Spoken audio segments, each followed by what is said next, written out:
Doutor, você, na sua resposta anterior, você acabou dizendo quando essa pandemia passar, acabar, e a gente vai medir o índice de mortalidade. Você falou em 1 a 2 anos. Ahn, Hoje a gente espera, avidamente, a chegada de uma vacina e que ela seja eficiente, correto? Sim. E me parece que só com a existência de fato da vacina que a gente vai voltar a ter uma vida minimamente parecida com o que nós tínhamos antes. Lembrando que o país tem 124 mil mortes já completou 124 mil mortes, podemos chegar ao final de setembro com 150 mil mortes e quase 4 milhões de casos.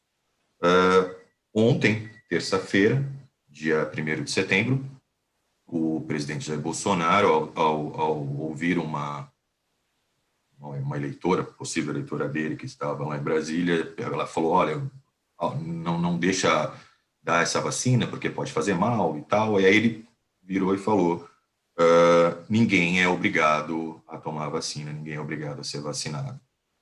Como sempre acontece hoje, o vice-presidente Mourão, ele atenuou a declaração do Jair Bolsonaro, do presidente, dizendo que ele, na verdade, ele quis dizer que ninguém pode ser laçado, ninguém pode ser forçado a tomar.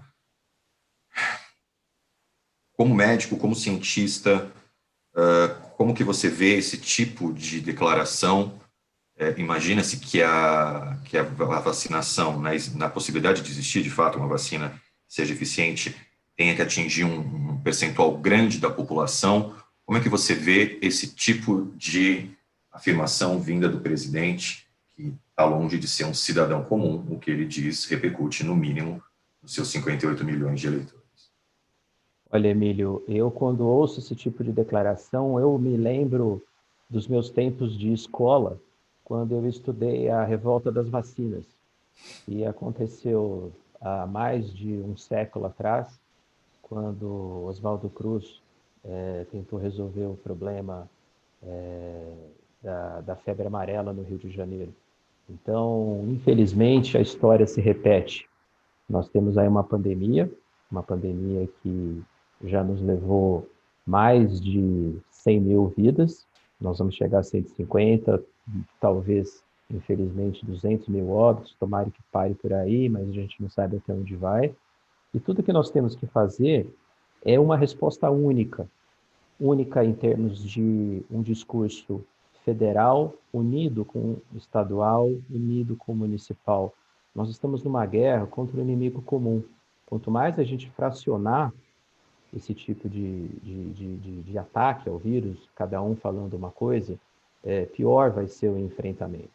Então, nós temos que entender que a vacina, primeira coisa, ela está longe de ser algo factível. Ela pode ser alcançada, mas ela não é algo que vai chegar com certeza num curto espaço de tempo. Nós temos, eu fiz aqui um compilado, 6 vacinas na fase 3.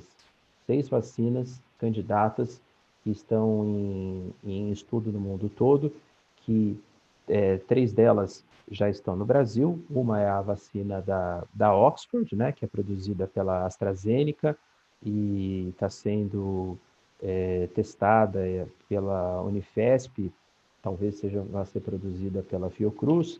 Temos uma segunda vacina, que é a da Sinovac, chamada Coronavac, que vai ser produzida pelo Instituto Butantan. Tem uma terceira que, inclusive, já foi aprovada para testes no Brasil, que é da Sinopharm também, que é de uma estatal chinesa. Uma quarta, que é do NIH, né, americana, e que é da empresa Moderna. Temos uma vacina da Pfizer, que é um conjunto com uma outra empresa alemã chamada Biotech, e uma última, que é a vacina russa Sputnik V. Então, nós temos 6 vacinas já em fase 3, né? A Sputnik até já não é nem fase 3, já até fase 4, já pularam um passo aí, né? Os russos resolveram dar uma adiantada nas etapas de fase clínica. Mas a gente não sabe se elas vão funcionar, porque, primeiro, na avaliação das vacinas, eu preciso entender o desfecho mais real seria evitar a doença. Mas quanto tempo eu preciso aguardar depois da vacina para ver se o indivíduo vai ter um desfecho ou não? Pelo menos 3 a 6 meses, né? Eu não tenho, então, esse intervalo de tempo demora. Ou eu posso usar o que a gente chama de correlato de imunidade, que é medir os anticorpos, medir a atividade das células T. Até agora, nós temos bons indicadores dos resultados de fase 1 e fase 2 para quase todas elas. A gente conhece muito pouco dos resultados de fase 1 e 2 da vacina russa, mas não há nada que indique que elas vão funcionar. E outra coisa, quanto tempo elas vão durar? A duração da resposta imunológica ao novo coronavírus, ao SARS-CoV-2, é completamente desconhecida, visto os casos que nós recebemos, que foram reportados na última semana de reinfecção. Pois é. A semana passada, Hong Kong, depois Bélgica, Holanda, e agora essa semana o estado de Nevada e o Equador conseguiram comprovar casos de reinfecção. São casos em que a pessoa teve um SARS-CoV, que é um vírus, um novo coronavírus, e depois de alguns meses teve um diferente. Você analisando o material genético, fazendo uma análise que a gente chama de filogenética, eles são completamente distintos. E o que isso significa? Nós não sabemos. Será que isso tem algum tipo de maior patogenicidade, ou seja, vai dar uma doença mais agressiva, ou ao contrário, menos agressiva? Será que isso tem a ver com resistência à vacina? Será que uma vacina vai funcionar contra os dois tipos? Será que vai ter mutação? Tudo isso são perguntas que nós não temos, por uma simples razão.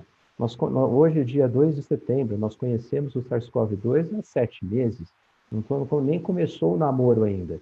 HIV, o ano que vem, a gente completa 40 anos do primeiro caso descrito, e quantas dúvidas nós, infectologistas, não temos? Imagina uma doença que a gente não tem nem 9 meses, não deu tempo nem do bebê nascer, e a gente quer saber tudo. Então, não dá para saber quando nós vamos voltar ao normal que a gente conhecia. Então, a gente não pode banalizar essa flexibilização. A flexibilização é necessária. Ninguém mais aguenta mais. O que seria ideal? O que seria ideal? Um isolamento como estava sendo feito, completo e tudo mais. Mas aí não dá, a economia não aguenta, as escolas, a vida social, o psíquico. Então, nós temos que nos adaptar. Charles Darwin já dizia, né? O indivíduo que sobrevive é aquele que se adapta. E se adaptar não é banalizar, não é simplesmente, bom, vou fingir que não existe, vou ser um negacionista e vou encher as praias, vou encher os bares, vou nos parques, vou fazer festa com dezenas, centenas de pessoas, porque aí eu vou ter transmissão. O que nós temos que aprender é viver esse novo normal adaptado, usando máscara, fazendo distanciamento social e higienizando as mãos sempre que necessário. Lembrando que uma outra regra muito importante, que é a última, a quarta regra, se eu tivesse sintoma COVID, eu tenho que procurar atendimento médico para fazer o teste, e no caso o melhor teste é o tal do teste do cotonete, o suave, o RT-PCR, porque confirmando, eu me isolo com ainda mais assertividade.